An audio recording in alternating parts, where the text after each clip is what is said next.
એક બારવટીયો જેસલ જાડેજા અને એક સતી મળે અને પલમાં પીર બનાવે.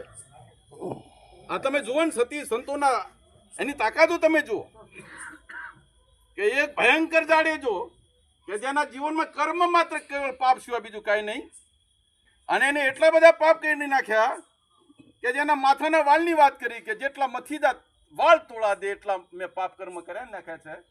હવે આમાંથી કઈ મુક્તિ મળે ન મળે એમને ખબર નથી, પણ જીવવું છે. એટલે જીવવા માટે હું અહીંયા આવ્યો છું. મારે જીવવું છે, પણ હવે મૃત્યુ નજીક આવ્યું છે. અને આપ જીવવાની વાત કરી ત્યાં ધર્મ તો શું છે મને ખબર નથી.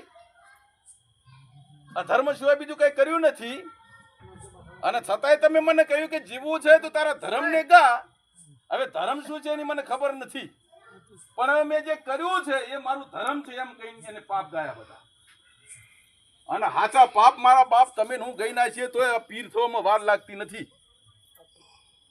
પુણ્યની તો વાતો હું તમે કરીએ, ધર્મની વાતો હું તમે કરીએ, જ્ઞાનની વાતો હું તમે કરીએ, એનો કાળ ચાલે છે ને એ છે બધું ગૂગલમાં. આમાં છે અત્યારે આપણે જે રહ્યા છે કાળ છે તંત્ર અને મંત્રનો, અને એનાથી વિશેષ પડતો જો ચાલી રહ્યો છે એ છે યંત્ર. એ યંત્ર દુનિયામાં તમે આપણે બધા જીવી રહ્યા છે. એટલે જાણકારી માટે અત્યારે જન્મે છે ને બાપુ બહુ નાનું બાળક આપણે કરતો સ્માર્ટ હોય છે હર બાબતમાં, જેનો મને પોતાનો અનુભવ છે. અને આપનું તો વર્ણન હું કરી શકું નહીં, કારણ કે હું તો આપનું બાળક છું સાધુ સંતોનું, પણ છતાં આ બાપુની સાથે મારી એક મિલનતા રહે એટલે મારો આ દેહ ભાગ્યશાળી બન્યો હતો તે દિવસે.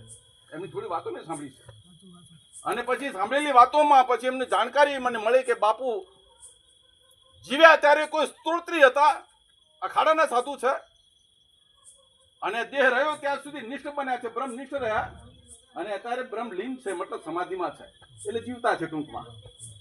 એટલે સાધુ જયારે જીવતો હોય છે, સ્તોત્રી હોય છે, કોઈ નિષ્ઠ હોય છે, અને જયારે જાય છે દેહ છોડે છે ત્યારે લીન બનતો હોય છે.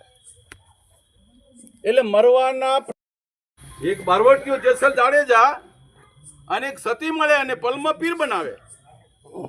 આ તમે જુઓ ને સતી સંતોના એની તાકાતો તમે જુઓ કે એક ભયંકર જાડેજો કે જેના જીવનમાં કર્મ માત્ર કેવળ પાપ સિવાય બીજું કાંઈ નહીં, અને એને એટલા બધા પાપ કરી નાખ્યા કે જેના માથાના વાળની વાત કરી કે જેટલા મથીદા વાળ તોળા દે એટલા મેં પાપ કર્મ કર્યા નાખ્યા છે. હવે આમાંથી કઈ મુક્તિ મળે ન મળે એમને ખબર નથી, પણ જીવવું છે. એટલે જીવવા માટે હું અહીંયા આવ્યો છું. મારે જીવવું છે, પણ હવે મૃત્યુ નજીક આવ્યું છે. અને આપ જીવવાની વાત કરી ત્યાં ધર્મ તો શું છે મને ખબર નથી.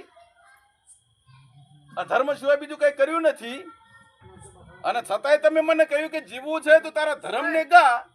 હવે ધર્મ શું છે એની મને ખબર નથી, પણ હવે